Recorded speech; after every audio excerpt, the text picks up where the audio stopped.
If you believe that Discworld ain't rocket magic, I'm here to prove you wrong. Cheers.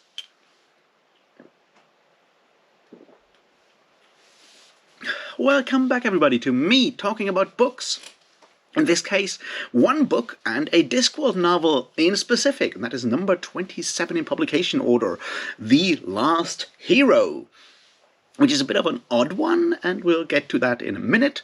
We'll follow the usual format. I'll give a quick introduction, synopsis kind of thing, and then I'll go into spoilers, so those of you who have not yet read the book can go and do that, and then hear all my rambly thoughts on why it's the greatest book ever, which it, well, at least in that moment he is. You know what I mean. So there we go. Let's talk about the synopsis, and then move on. As I already said, it's number 27 in publication order, and originally it was published as a fully illustrated version. It has illustrations by Paul Kidby on every single page, and has like a slightly larger format. I obviously won't be talking about the illustrations at this point, but you know Paul Kidby's style from a lot of Discworld covers that he also drew. So in that case, it's already a bit different. It's also much shorter than current Discworld novels at the time, possibly because of the illustrations, possibly because of other things. It's called a Discworld fable. So there's some parallels with Eric, which was book number 9, in a lot of ways as well, and we'll get to all of that in the further discussions. But it is about Cohen the Barbarian, and it's about Rincewind, and it's about Leonard of Quirm, and it's about the Discworld being threatened to be destroyed once again, and people coming up with like very new and modern ideas to actually get to the top of Cori Celesti, that being the mountain where the gods live on Discworld. That's your plot, basically. It has jokes about spaceflight, it has jokes about all kinds of other things, well, what it means to be a hero, the need for having heroes, and all of these wonderful things. It's, as I said, it's a fun book, it's short, and it might just be a very good introduction to Discworld, because it does reference and explain and tie together a lot of the older Discworld ideas with a more modern Discworld, and that, I think, is partly its role. So let's look at some spoilery details and why I think it is an interesting book to read. Alright, so we'll go through this in like 2 or 3 points. Like, the first one will be, as I said, this one as something of a breaking point, or something, yeah, of a turning point in Discworld history. If we look at Discworld in general, right, as like 3 main phases, then those 3 are separated by shorter books. We have the early, fairly simplistic parody style of the earlier Discworld novels, sometimes episodic, very much poking fun at fantasy, poking fun at fantasy role-playing games and stuff like that. And that kind of ends with Eric, which is very much a parody of, well, mostly Faust. Whether you're talking about the Dr. Faustus by Marlowe or the one by Goethe, it doesn't really matter in that case. And it's very much a parody of that, and it, you know, it has Rincewind in it. Now, then you add like another couple of books, and we come closer to the end with book 27 in this case, which is, well, The Last Hero, which once again involves Rincewind, and is once again a shorter one that has a lot of, well, it is much tighter when it comes to the jokes. There's a lot of jokes, and the plot itself is not as serious as some of the Discworld novels have been since, well, at around book 10, 10-ish, when Discworld became more overtly political, I guess, and more serious in a lot of ways. And once again, this kind of marks the point where Discworld becomes even more serious. We start with the children's books afterwards, but then there's books like Nightwatch and books like Monstrous Regiment coming up in the future that are even more deliberately modern and so forth. So I think we can look at this book as something of, well, yeah, a turning point there, or marking that change in a way. And it does so by, on the one hand, sort of sending away the old heroes being Cohen and his gang, but it does also do so by calling back to a lot of old themes and bits and pieces from older Discworld novels, which is why this one may, work as an introduction to Discworld for a lot of people, with, that are maybe more drawn towards like the graphic novels or whatever, because, we have a callback to the circumfence that we found in Color of Magic, and the island kingdom of Kroll. It's mentioned and explained where that is and what that is. We have a callback to Errol and the dragons that flame backwards, on the moon in this case, from Guard's Guards, where at the end of Guard's Guards we know that, Errol and his mate flew off the Discworld. Possibly they flew to the moon and started their breeding there, or the other way around. Errol was maybe descended from the. So it ties in a lot of these different books. It obviously ties in the Silver Horde from the Interesting Times novel. We have Leonard of Quirm, who's more someone from the City Watch books in there, and it has all these callbacks to stuff that has happened before, like in a lot of ways, which is, cool. Like even the opening starts with the pointless albatross coming to Lord Vetinari, just in the same way that it starts with a pointless albatross in The Color of Magic, to explain why the tourist has come there. So in that regard, it does have a lot of these more looking, backwards moments. It does, however, also already build connections to the future. There's a god called Nuggin, who is apparently very big on prohibitions of all sorts, in a way. And he's mentioned in this book. He may or may not come up in future books. And there's, other elements of the sort there that we can see that Pratchett has already been starting to build for the upcoming novels, in all kinds of ways in there as well. In that regard, I feel it's a very good introduction to all these things happening. So there's that. Then let's look at the theme, or like the overarching thing that is parodied the most in this book. And that's late 90s sci-fi movies, or whatever you want to call them, action movies or whatever. Mostly, of course, Armageddon and Apollo 13. Obviously Armageddon, with like flying there, having this team of well, not exactly heroes, except for Captain Carrot, flying to the moon, well, in this case flying to the point and preventing something to be blown up, but saving the universe and saving the world in that way. Now, there were like a bunch of these kind of movies at the end of the 90s, probably feeding into the idea of, the whole like millennium panic and stuff like that.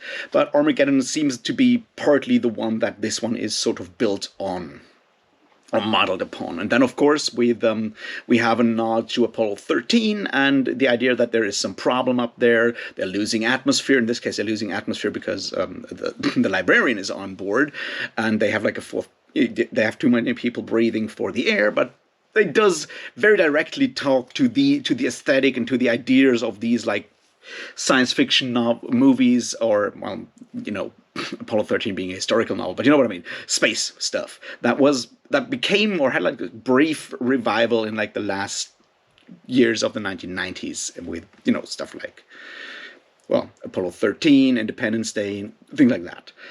Pratchett deliberately plays with these ideas, including the Ankh-Morpork, we have an orangutan instead of, Houston, we have a problem kind of thing.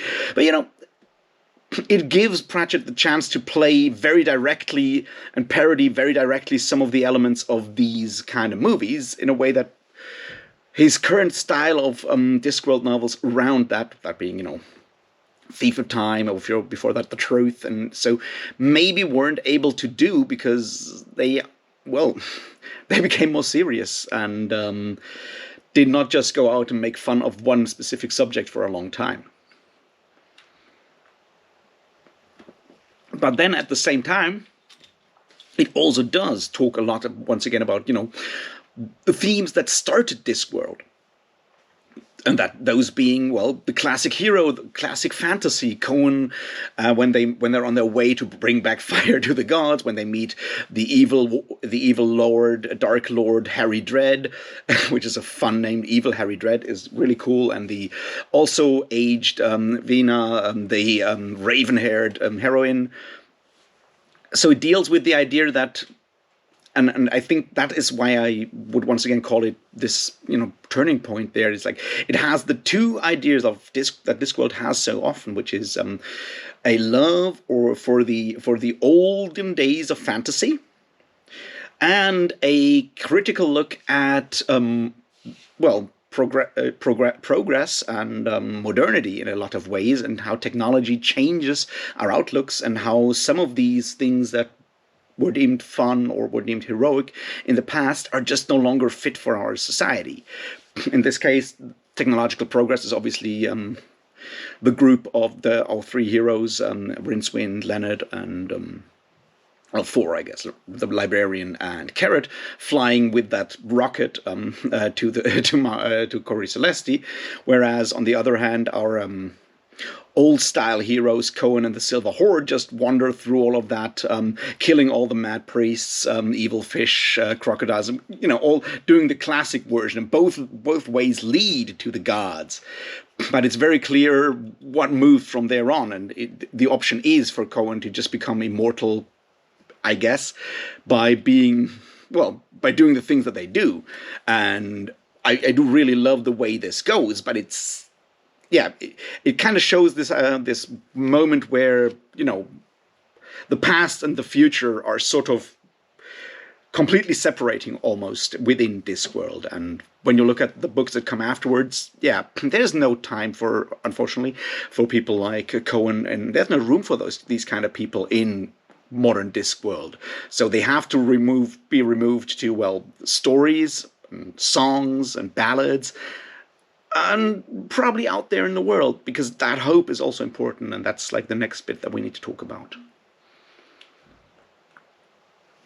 Now, for now, we once again have like these ideas of poking fun at like stereotypes of fantasy role-playing games, and how the Dark Lord always has to leave, give like a sporting chance to the people trying to open his dungeon, to climb through his dungeon. But on the other hand, they have to give him like a chance to escape, so there can be like a next round somewhere else. And bits and pieces of that sort are really fun if you've ever, played role-playing games, read old stories, sword and sorcery stories and things like that. There are some like deliberate references to old sword and sorcery stories in this one. The idea of climbing up this huge mountain, and all these different heroes having found very similar maps that show the way up to that to the mountain.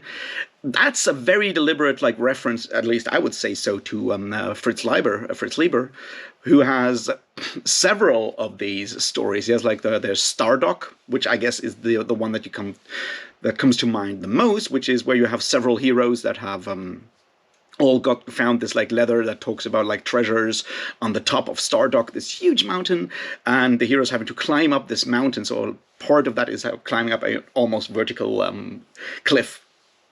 So that obviously comes to mind, but there's like a second one, which is the oldest Fafhrd and Grey Mouse's story, the Two-Sword Adventure, or later on called The Jewels in the Forest, which has the same thing, whereas like I keep forgetting the name of the guy, have built this fortress, and it has like these jewels and rubies and whatnot here in the forest, and then all these heroes come and get destroyed by the tower, because that's it's a trap for heroes.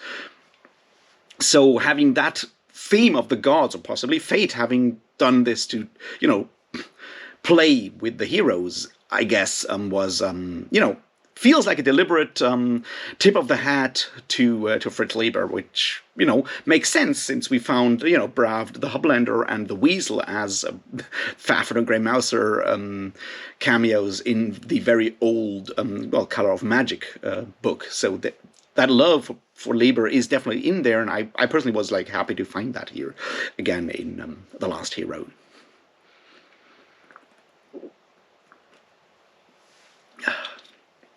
That being said, there's a bunch of really good jokes in this one that I really appreciated, but overall, because of, this being probably aimed at a slightly different audience, there's a lot of stuff that if you've read all of Discworld up to this point, can feel a bit like repetitive, because a lot of stuff gets explained again, like explicitly. Doesn't this dragon look like Errol?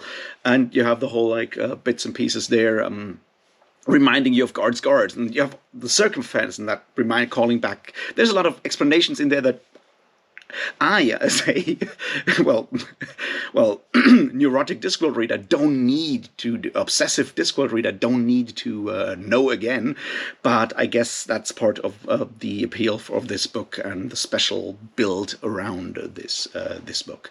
So let's talk about the message here. Then I think that's a very important one: the idea of heroes and heroism, and how they fit into our contemporary, our modern world, and how they sometimes don't fit. And I mean, this is something that Terry Pratchett wrestles with throughout his whole career: the power of stories, the power of narrative, to the good, to the bad, and how it can help us to endure stuff. It's the ongoing question of escapism in a lot of ways. And the interesting position that I can take away from The Last Hero is that Carrot being like the last hero, possibly, because up on Cori Celestia, when you have that scene with Carrot facing them down, trying to arrest the Silver Horde, and they realize that he has all the qualities of the true hero. He's a king in disguise. He's one man against 7 other people. So he's doing to save the world. He's doing all the hero things. But he is a very civilized hero in a lot of ways. He's a new kind of hero. Carrot obeys the law. Carrot does all these civilized, progressive sort of things. Whereas Cohen the Barbarian and his gang are very atavistic, very archaic heroes in a lot of ways. They just pillage and plunder and ravage and do all of these things. And they kind of realize that their time on Discworld is over, but there's all these other worlds out there. And when they leave, and it's not quite clear if they die or not, by stealing the horses of the Valkyries, because they don't want to, go feasting in the halls of the slain. They just want to find new worlds to conquer and so forth. That leaves that room, that there is still room out there for this more lawless, more free way of heroism that does not exactly work well with our contemporary ideas of good and evil and so forth, but we maybe want that part, as an inspiration out there as well. The idea that sometimes you can just get, do things through sheer stubbornness and willpower, because maybe sometimes that's possible. So we need that, and it's important to have that.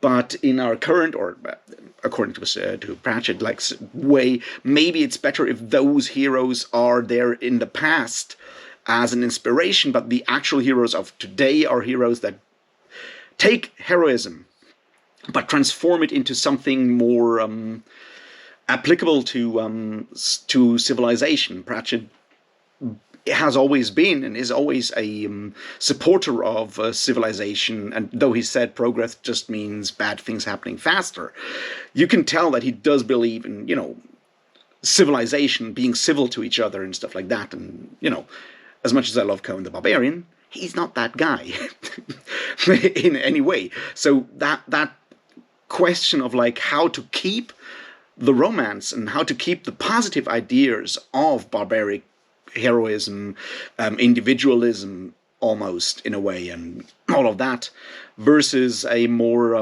civilized, cooperative way of doing things right now. I think that's the big lesson you can learn, or we can take away from The Last Hero. That,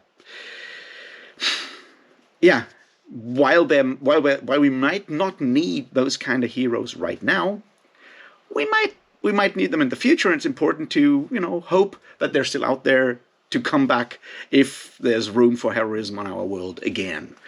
And I find that a very, nice ending. Plus, of course, the idea of first job giving, freeing Fingers Mazda, who is also mentioned in one of the Discworld novels before as the thief who stole fire from the gods. With the wonderful mention that that he wasn't able to fence the fire because it was too hot, and he got really burnt on that deal, which is Pratchett making so many jokes. Anyway, so that they give him a sword, give him something to drink, and free him so he can actually kill the eagle when it comes back to peck his liver. Yeah, that's cool. Also, it kind of is nicer than the other way around, where it's like in Greek mythology, where I think it's Heracles who frees Theseus and not Theseus, Prometheus, and in this case, they give him like a chance to do the revenge thing on it for his own, which I think ties back to Pratchett's focus on agency and people doing things, and not necessarily doing things they are told, but doing things of their own sort of free will, and dealing with not letting even the gods actually dictate stuff. So I think that's a very powerful message in there as well. So yeah, that's my thoughts on The Last Hero. It's a short one. If you haven't read it yet, I don't think you can get it as ebooks, but you can definitely get it as print relatively cheaply. And it does have these illustrations by Paul Kidby in there, and it's a fun story, and it has, orangutans, and it has dragons, lots of dragons, and makes a lot of dumb jokes about wind and other fun things. So why not read it? And if you have, let me know what you think of it. And yeah, well, like, subscribe, do the things. Thanks for watching. I'll see you in the next one. Cheers.